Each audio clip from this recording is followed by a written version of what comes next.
철학의 존재 의의와 역할에 대해서 이야기하려고 합니다.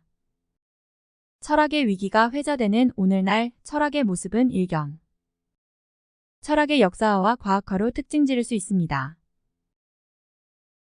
그것은 철학이 과거의 역사로만 존재하며 지난날의 노고와 영광을 추억 삼아 회상하는 동화 같은 처지가 되었다는 것을 의미합니다.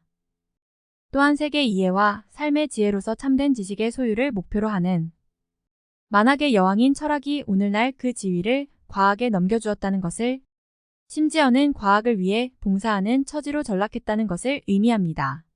그러나 철학의 역사화와 과학화가 철학의 본래 모습은 아닙니다. 오늘날에도 철학은 세계와 인간에 대한 근본적이며 총체적인 지식, 지혜와 깨달음을 추구하며 이는 과학을 비롯한 어떤 학문도 대신할 수 없습니다. 하지만 오늘의 철학은 그와 같은 소임을 스스로 저버린 책임이 있습니다. 세상사의 문제 해결을 위해 세계의 지혜를 발견하고 새로운 가치를 창조하는 철학 본연의 소임을 다하지 못하고 있는 것입니다. 철학의 위기가 거론되는 오늘날만큼 철학이 절실히 요구되는 시대도 없습니다. 어쩌면 오늘의 관점에서는 이미 철학은 더 이상 아닐 수도 있습니다. 과거의 철학 역시 곡학아세나 현실 무관심주의로 일관하며 많은 시간을 지적 향유와 자기만족에 매몰되었던 적이 많았습니다. 더욱이 오늘날 세상사의 문제를 해결하는 역할은 다른 학문들이 맡고 있기 때문에 철학에 기댈 것은 더더욱 없을 수 있습니다. 그러나 학문 이기주의가 존재하듯이 개별 과학들은 세상사에 관한 전반적이며 총체적인 인식을 목적으로 하는 철학의 역할을 결코 대신할 수가 없습니다. 철학은 현재적 문제에 대한 실존적 사유입니다. 그리고 이를 바탕으로 당면 문제 해결을 위한 방향 설정과 새로운 미래의 가치를 창조할 수 있는 비전을 제시할 수 있어야 합니다. 하지만 오늘의 철학은 실무적인 지식과 계량적 사고에 익숙한 학문들의 보조 역할을 하는데 익숙해져 있습니다.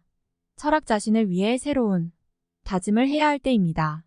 지나간 철학의 역사는 새로운 현재적 문제 해결에 적합하지 않아 보일 뿐입니다. 철학의 역사화는 그저 철학이 교양과 현학의 수단에 불과하다는 자기 비하의 산물이며, 또한 과학적 사유가 초래한 시대의 문제들을 외면하고 있다는 것의 방증입니다.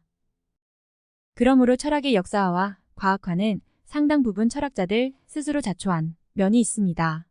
철학의 역사화와 과학화의 위험을 통찰해야 하며 현재적 문제 해결과 미래 가치 창조를 위한 반면교사로 삼아야 합니다. 이에 철학의 목적과 역할에 대해서 다시금 성찰할 필요가 있습니다. 그것은 왜 하필이면 철학이라 불리는 지적인 탐구나 활동이 기원전 6세기경에 비로소 등장했는가 하는 것입니다.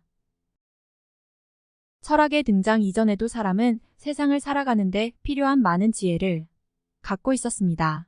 그런데 왜 기원전 6세기에 이르러서야 그리스인들이 철학이라 부르기 시작한 그와 같은 지적인 활동이 만개하기 시작했느냐 하는 것입니다.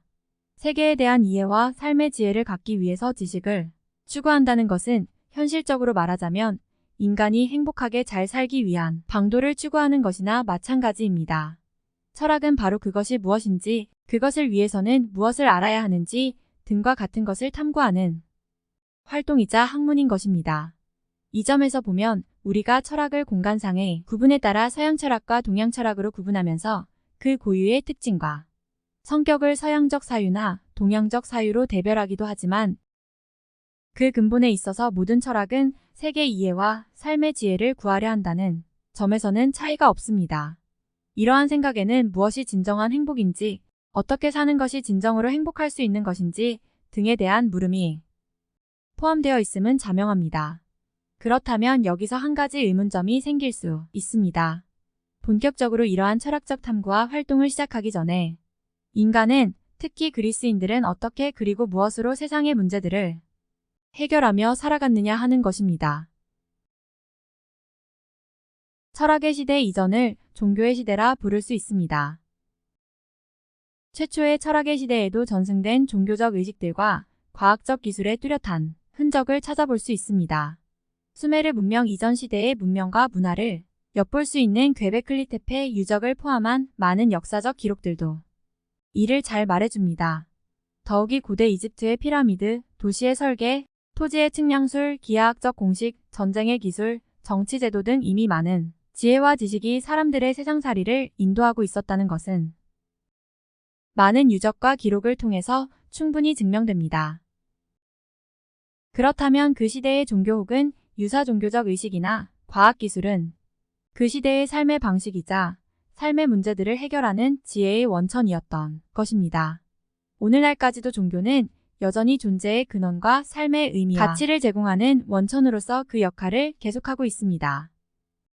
삶의 지혜를 구하는 활동은 세계 이해와 존재의 근원을 궁구하는 데서부터 노동을 하고 음식을 분배하는 일까지 숱한 현실 문제들을 해결하려는 노력을 포함합니다. 그러한 활동은 철학의 등장 이전에도 있었던 것이며 오늘날에도 많은 학문들이 그러한 노력을 경주하고 있을 뿐입니다. 그러면 철학이라는 탐구활동이 본격적으로 시작된 이유는 무엇입니까? 존재의 근원이나 인류의 구원을 포함하는 삶의 지혜가 지식의 소유를 근간으로 하듯이 종교의 지혜 또한 그러한 지식의 일종입니다.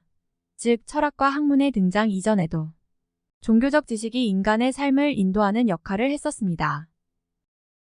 그렇다면 철학의 시작, 특히 그리스인들의 철학은 이러한 종교적 지식에 근본적인 의문을 갖게 되거나 종교만으로는 삶의 문제를 해결하는데 한계가 있다는 반성의 결과로 볼 수 있습니다. 고대 그리스에서 철학이 탄생하기 전에도 인류는 상당한 수준의 문명을 발전시켜 왔으며 이는 철학의 등장 이전에 수천 년 동안 이어져 온 역사적 사실이기도 합니다. 그렇다면 고대 그리스인들의 눈에는 이들이 제공하는 지혜 혹은 지식에는 어떤 문제나 한계가 발견되었던 것일까요? 이에는 몇 가지 이유가 있다고 생각됩니다. 하나는 기원전 27세기에서 13세기까지 존속했던 유럽 최초의 문명인 크레타 미노스 문명은 미케네 문명을 이룩한 그리스 본토 세력에 의해 멸망되고 다시도리아인의 침략과 뒤이은 히타이트의 침략으로 인한 미케네 문명의 멸망과 밀접한 관계가 있습니다. 이러한 고대 그리스 역사에서 이른바 기원전 12세기에서 새로운 도시국가들이 형성되던 8세기까지 계속되었던 그리스 암흑시대는 동시에 문자가 소실된 시기로서 문화 발전의 퇴보를 의미한 것이었습니다. 문자의 소실은 곧 지식의 전달과 전수를 심각하게 제한할 수밖에 없었을 것입니다. 그와 동시에 새로운 도시국가의 형성은 복잡한 사회적 문제들을 낳고 이에 따라 문제 해결에 필요한 더 많은 지식들을 요구하게 되었을 것입니다. 또한 불완전하고 파편적으로 전승된 지식들의 복원도 시급한 과제였을 것입니다. 이 같은 모든 상황은 그리스인들의 계몽의식과 탐구 정신을 일깨웠을 것입니다. 무엇보다도 문제 해결에 필요한 지식들은 상호 밀접한 관련이 있는 것들이기 때문에 좀 더 근본적으로 그리고 체계적으로 이해되지 않으면 안 되었기 때문입니다. 서양 철학의 시조로 알려진 탈레스가 자연은 무엇인가? 라는 문제의식 아래서 사물의 본성에 대해서 알고자 자연 철학의 문을 연 것도 이 점을 방증합니다. 이는 인류 역사에서 인간 지성의 자각 혹은 계몽의 시대 또는 이성의 시대가 도래했다는 것을 의미합니다. 이는 역사적으로 전승되어 온 지혜를 인간 스스로가 납득할 수 있는 방식으로 이해하려는 노력을 포함합니다. 역사적으로 최초의 동서양의 사상과 철학 모두 그러한 노력의 산물들입니다. 인간적 삶과 지식의 문제를 자신의 힘으로 해결하려는 노력이 본격적으로 시작된 데에서 철학이라는 활동 혹은 학문이 발화한 것입니다. 먼저 그들은 삶의 문제들을 자신들에게 전승된 종교적 지식과 과학적 지식으로 해결하려 했으며 이 두 종류의 지식은 상호 밀접히 연결되어 있었습니다.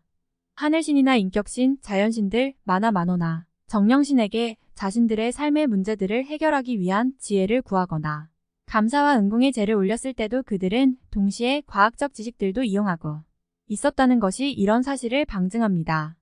고대 이집트의 건축술과 측량술은 토지 구획의 문제를 해결해주는 유용한 지식이었으며 천문학의 발달을 가져온 별자리에 대한 지식은 그들의 유목 생활과 생존에 절대적으로 필요한 지식이었습니다. 그리고 그들은 그것을 종교적 믿음과 분리해서 생각하지 않았던 것입니다. 하지만 이런 지식들로는 새로운 시대 상황과 전에 없던 새로운 사회 문제들을 더 이상 해결할 수 없었으며 이에 세상을 보는 다른 혹은 새로운 접근 방식이 요구되었습니다. 현실적 필요에 따라 이성적 사유와 이성의 언어가 전면적으로 등장하기 시작한 것입니다. 그런 점에서 철학은 시대의 아들이지만 동시에 미래의 문을 여는 열쇠이자 시행착오를 경계하는 신중한 인도자인 것입니다.